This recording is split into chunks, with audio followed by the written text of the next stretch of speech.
Hola. ¿Celebramos una fiesta? Pues hay que prepararlo. ¿Recibimos a un amigo que viene de lejos? Pues hay que prepararlo. ¿Buscamos un buen regalo que sorprenda, que guste al otro? Pues hay que prepararlo. Para nosotros en el colegio la Navidad es precisamente todo eso: celebrar, recibir y regalar. Y por eso la hemos preparado con mucho cariño. Y solo falta un detalle: que me prepare yo también. Así que, ¡adelante! Falta un pequeño detalle.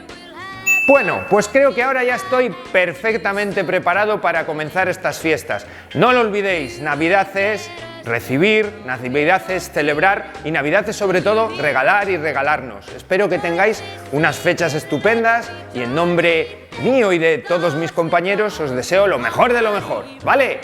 Un beso fuerte y cuidado con el bicho.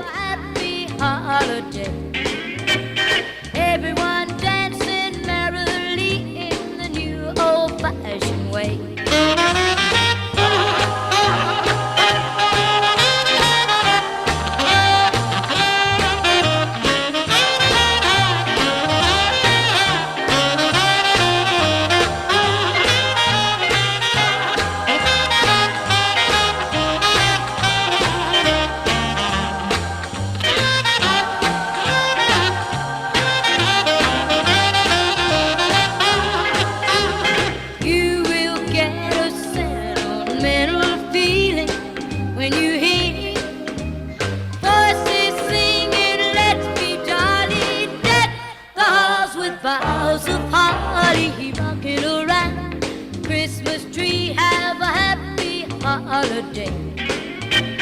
Everyone